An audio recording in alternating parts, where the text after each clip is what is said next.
Halo teman-teman, selamat datang di channel KNF.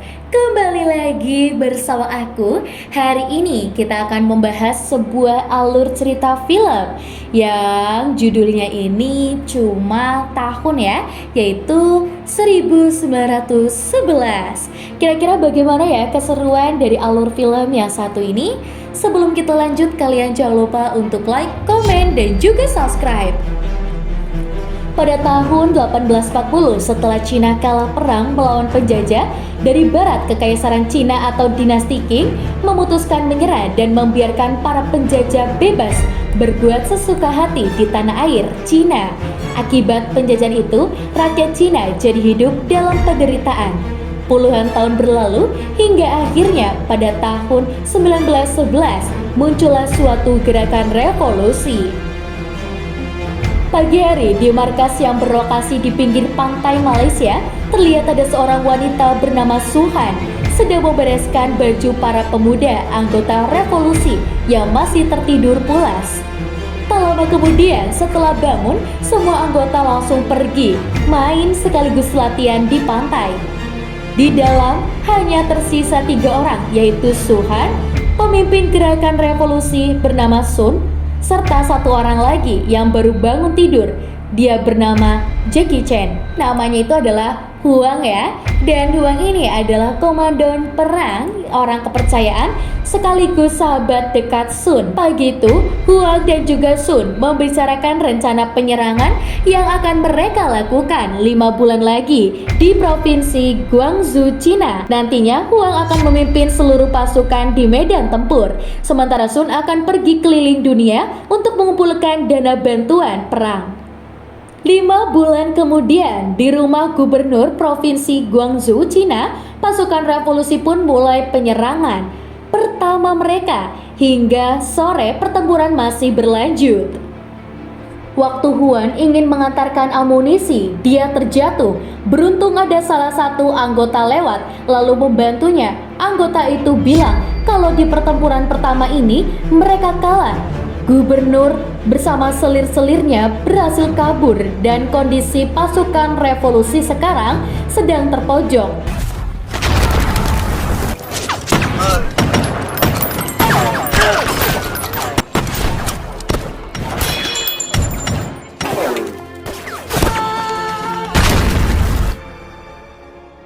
Di sisi lain, di kota Los Angeles, Amerika Serikat, terlihat Sun sedang menghadiri pertemuan warga Cina yang tinggal di luar negeri.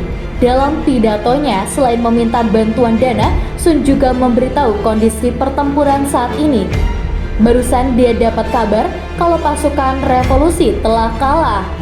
Namun, Sun mengingatkan bahwa perjuangan masih akan berlanjut. Setelah pertemuan bubar di belakang panggung, teman Sun memberikan uang sebesar $30.000 sumbangan dari para warga tadi. Ia meminta Sun berjanji untuk jangan pernah menyerah dan jangan pernah mengecewakan mereka. Keesokan paginya di Cina, sebagian besar pasukan revolusi gugur dan sebagian sisanya tertangkap. Hanya tinggal Huang sendirian yang sedang solo versus kuat melawan tentara kerajaan. Walaupun terluka parah, Huang masih mencoba melawan. Namun ketika melihat tentara kerajaan mengeluarkan senjata artileri, Huang langsung pasrah. Siangnya, petinggi militer menginterogasi salah satu pemuda pasukan revolusi yang tertangkap. Meski sudah berkali-kali disuruh menyerah, pemuda itu tetap memilih lebih baik mati dibanding membiarkan tanah airnya dikuasai oleh negara lain. Dia bilang setelah kerajaan dinasti Qing menggadaikan Hong Kong ke negara barat dan menggadaikan Taiwan ke Jepang, pasti nanti ada banyak wilayah-wilayah lain yang akan digadaikan juga. Ia muak dengan dinasti Qing yang hanya mementingkan diri mereka sendiri tanpa pernah memperdulikan penderitaan rakyat. Karena tetap tidak mau menyerah, seluruh tahanan yang tertangkap akhirnya dieksekusi, lalu ditenggelamkan ke laut.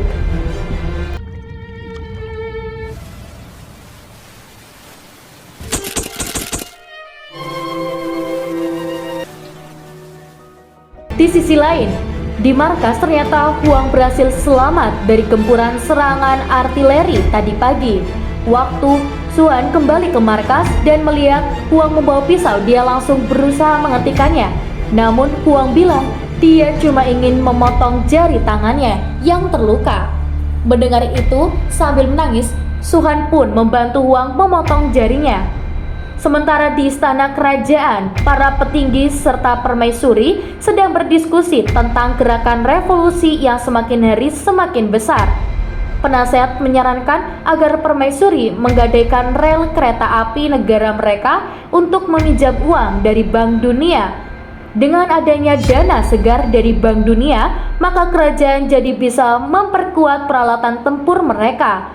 Mendengar saran itu, permaisuri berkata dia tidak peduli memakai cara apapun, yang terpenting dinasti Qing harus tetap berkuasa dan seluruh pemberontak harus dimusnahkan. Sorenya, Duta Besar Inggris datang menemui penasehat kerajaan untuk membicarakan soal rel kereta api Cina yang ingin digadaikan ke Bank Dunia. Penasehat memberitahu kalau permaisuri sudah setuju dan meminta Duta Besar Inggris untuk membantu mempercepat pencairan dana pinjamannya. Di sisi lain, terlihat Sun sedang menemui seorang tokoh penting bernama Homer. Homer ini adalah ahli geopolitik asal Amerika. Selain meminta dukungan dan bantuan untuk melobi petinggi negara-negara barat, Sun juga meminta Homer untuk menjadi penasehat politiknya. Homer menjawab tanpa diminta pun sebenarnya dia sudah ingin membantu. Berdasarkan analisanya, gerakan revolusi ini cepat atau lambat pasti akan menang dan dia ingin ikut jadi bagian dari sejarah revolusi Cina. Homer yakin Sun adalah satu-satunya orang yang pantas menjadi presiden pertama Republik Cina. Mendengar dukungan tokoh sepenting Homer, Sun sangat terharu. Beberapa bulan kemudian, setelah Sun berhasil mengumpulkan dana bantuan yang lebih besar, peralatan tempur pasukan revolusi pun jadi jauh lebih lengkap dari sebelumnya. Malam itu di Provinsi Hubei pada tanggal 10 Oktober 1911, di misi penyerangan kedua, pasukan revolusi terlihat unggul.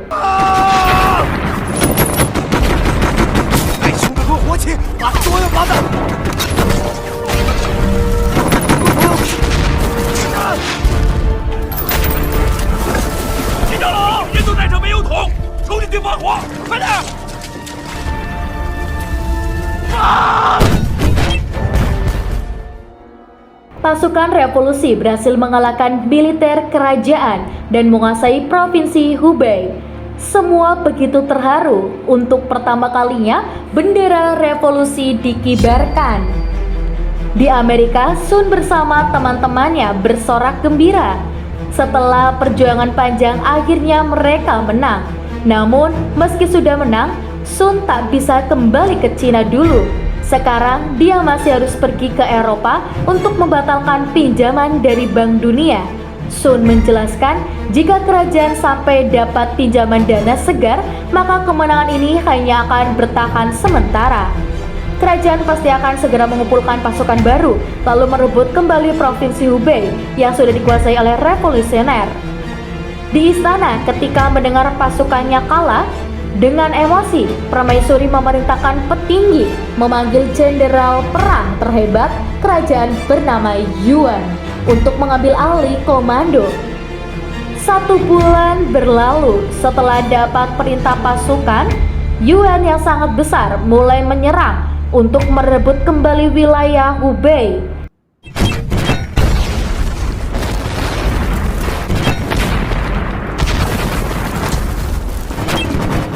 Di luar, saat pasukannya sedang mati-matian bertempur dalam kereta, Yuan terlihat sedang sibuk bernegosiasi dengan petinggi militernya. Meski sudah dipercaya jadi tangan kanan permaisuri, namun Yuan tak bodoh. Dia pintar membaca situasi politik dalam negeri. Yuan berencana ingin bermain dua kaki. Bila pihak kerajaan menang, dia akan tetap jadi panglima tertinggi. Tapi jika pihak revolusi menang, maka dia juga harus ada di dalam jajaran petinggi pemerintahan revolusi juga. Setelah petinggi militer pergi, tak lama kemudian utusan dari pihak revolusi datang. Yuan di situ bertanya, sebenarnya apa yang diinginkan oleh para pejuang revolusi? Si utusan menjelaskan tujuan revolusi adalah untuk menghapuskan sistem monarki kerajaan di negara Cina dan menggantinya dengan sistem republik. Nantinya, Cina akan dipimpin oleh seorang presiden. Mendengar penjelasan barusan, Yuan tertarik. Seandainya dia membelok ke pihak revolusi, mungkin saja dia bisa jadi presidennya. Di medan tempur, pasukan Yuan berhasil mengalahkan garis depan pasukan revolusi. Akibat pertempuran itu, banyak sekali korban berjatuhan. Di garis belakang, Huang terus memantau kondisi medan tempur. Melihat pasukannya terpojok, Huang pun memutuskan maju untuk membantu garis depan. Beruntung meski digempur habis-habisan, Huang bersama pasukannya berhasil bertahan. Keesokan harinya, pertempuran masih terus berlanjut.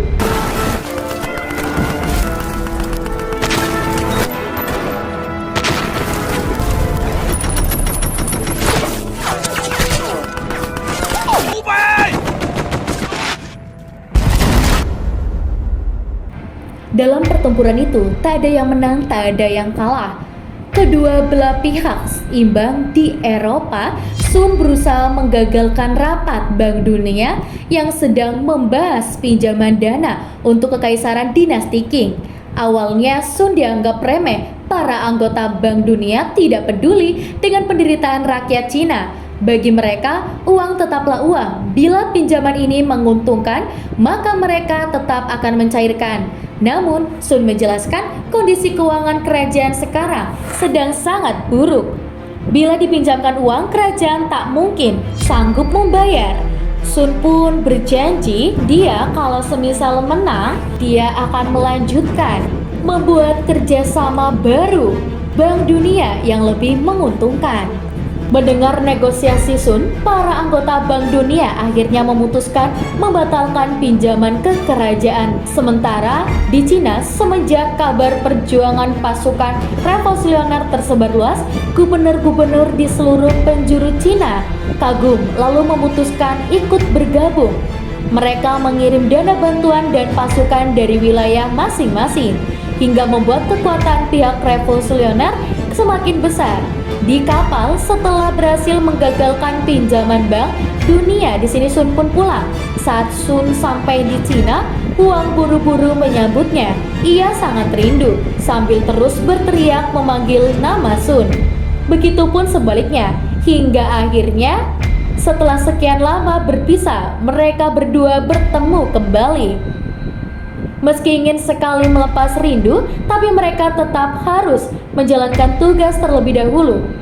Huang lalu menyuruh tukeran baju agar di hadapan jutaan rakyat nanti, Sun terlihat gagah memakai seragam revolusi.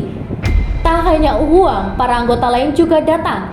Ketika turun kapal, jutaan warga sudah berkumpul dan bersorak menyambut kedatangan Sun, sang pemimpin revolusi.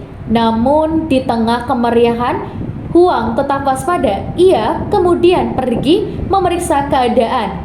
Benar saja, di ruangan bawah kapal, dia melihat beberapa orang sedang merancang rencana untuk menasanai person. Dengan sigap, Huang beraksi.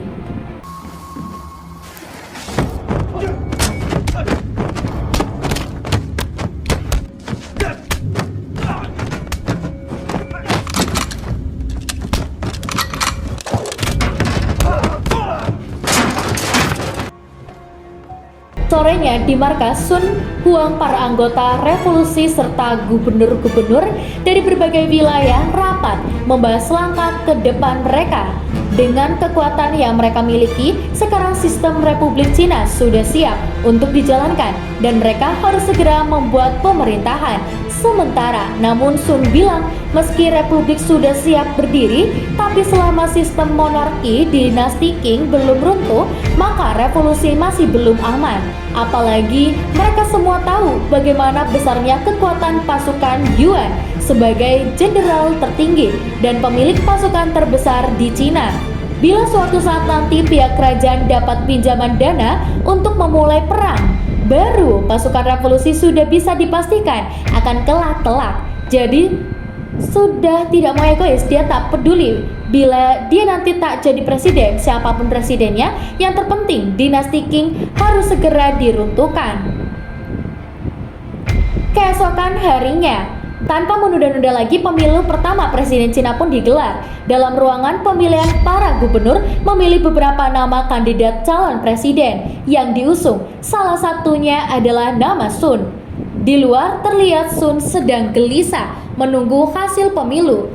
Di tengah keheningan, tiba-tiba Homer lewat. Homer datang untuk menyaksikan langsung terukirnya sejarah baru Cina. Ia yakin nama Sun pasti akan terpilih.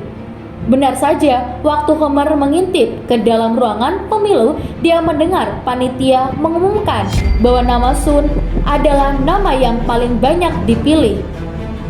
Tak lama kemudian, seluruh gubernur berbondong-bondong keluar bertepuk tangan sambil memberi selamat kepada Sun. Mereka semua lalu keluar gedung untuk menyapa rakyat yang sudah berkumpul menantikan sang presiden pertama. Selesai berfoto, mereka kembali ke dalam untuk pelantikan sambil membacakan sumpah jabatan. Sun berjanji dia akan berusaha menjaga kedaulatan negara, mensejahterakan rakyat, dan membuat nama Cina berjaya lagi di mata dunia. Mendengar sumpah itu, semua orang pun bertepuk tangan. Kini, Sun benar-benar telah resmi menjadi presiden Cina. Tapi anehnya, saat acara pelantikan selesai, sebelum bubar, tiba-tiba Sun membuat sayembara. Presiden baru itu mengumumkan bagi siapa saja yang bisa menggulingkan kerajaan dinasti Qing, maka Sun akan mengundurkan diri dan menyerahkan jabatan presidennya pada orang itu. Seketika para anggota protes, mereka tahu sayembara barusan pasti ditujukan untuk Yuan. Karena cuma Yuanlah satu-satunya orang yang bisa membelot dan menggulingkan dinasti Qing. Tapi walaupun diprotes keras, Sun tetap peduli. Pokoknya selama sistem kerajaan masih belum dihapuskan dari negeri ini, maka revolusi mereka masih belum sempurna. Dalam ruangan presiden, waktu hanya berdua dengan Huang, Huang menyampaikan kekecewaannya. Dia tak terima bagaimana bisa jenderal tertinggi dinasti Qing yang telah membunuh banyak sekali pemuda-pemuda pasukan revolusi justru malah akan menjadi presiden revolusi. Huang merasa seperti mengkhianati para pemuda yang telah gugur. Mendengar cerita Huang, Sun hanya terdiam. 1 bulan terlihat di sini Ruang dan juga Sun pindah ke rumah baru. Ternyata mereka berdua baru aja menikah. Di sisi lain, setelah mendengar kabar tentang sayembara Sun demi menjadi presiden Republik Cina, Yuan pun mengumpulkan jajaran petinggi militernya dan memutuskan untuk membelot. Keesokan harinya, Yuan pergi ke istana kerajaan. Di hadapan permaisuri, Yuan pura-pura sedih sambil bilang kalau sekarang pasukannya telah kalah melawan pasukan revolusi. Yuan lalu menakut-nakuti permaisuri. Dia menceritakan bagaimana serangnya revolusi yang pernah terjadi di Prancis. Dulu gara-gara Raja Prancis tak mau turun tahta, rakyat berbondong-bondong menyerbu istana, kemudian menghabisi seluruh anggota kerajaan. Dengan sangat kejam, Yuan menyarankan agar peristiwa itu tak terjadi di sini, maka jalan satu-satunya hanyalah permaisuri harus turun tahta dan membubarkan kerajaan secara baik-baik. Mendengar cerita yang menyeramkan barusan, permaisuri menangis lalu mengatakan jika seandainya kerajaan dibubarkan dan dia sudah tak jadi permaisuri lagi, maka Yuan harus bersumpah jangan pernah membiarkannya mati kelaparan. Sementara di gedung presiden, saat Huang baru sampai, Sun bilang kemarin dia sudah mempertimbangkan matang-matang. Harusnya revolusi bukanlah ajang untuk saling memperebutkan jabatan satu-satunya. Cara ajar merevolusi tetap utuh hanyalah dengan membuat hukum. Jika seandainya Yuan jadi presiden menggantikannya, maka otomatis dia diharuskan untuk tetap tunduk pada hukum yang telah disepakati dan diharuskan untuk tetap menjaga nilai-nilai revolusi yang sudah mereka perjuangkan. Mendengar itu, meski hati Huang masih berat menerima Yon menjadi presiden, dia memilih untuk percaya pada keputusan Sun. Keesokan harinya, Permaisuri mengumpulkan seluruh petinggi kerajaan. Permaisuri tahu selama ini di belakangnya semua petinggi kerajaan diam-diam korupsi. Ketika memandangi wajah-wajah busuk para petinggi korupsi itu, Permaisuri memohon ampun pada leluhur. Sambil menahan tangis, Permaisuri mengumumkan bahwa mulai hari ini kerajaan dinasti Qing resmi dibubarkan. Beberapa hari kemudian, karena telah membantu menjatuhkan dinasti Qing dan menyelesaikan sayembara, maka otomatis Yuanlah yang akan menjadi presiden menggantikan Sun. Sun pun menepati janjinya di hadapan seluruh gubernur dan para jajaran pemerintah. Sun menyampaikan pidato terakhirnya. Ia berkata, semua perjuangan mereka tak sia-sia. Sistem monarki atau kerajaan yang sudah lebih dari 2000 tahun berkuasa di Cina kini telah berakhir. Sekarang revolusi benar-benar telah sempurna. Dan hari ini tepatnya pada tanggal 13 Februari tahun 1912, Sun, sang pencetus revolusi Cina, mengundurkan diri. Nah, di sini untuk alurnya sudah selesai ya teman-teman. Sebenarnya perjuangannya itu keren banget sih dari awal hingga akhir. Dan buat teman-teman di rumah yang mungkin penasaran juga nih dengan alur cerita film yang lainnya, yuk kalian langsung aja buat pantengin terus channel ini ya. Dan jangan lupa untuk like, komen, dan juga subscribe. Sampai jumpa.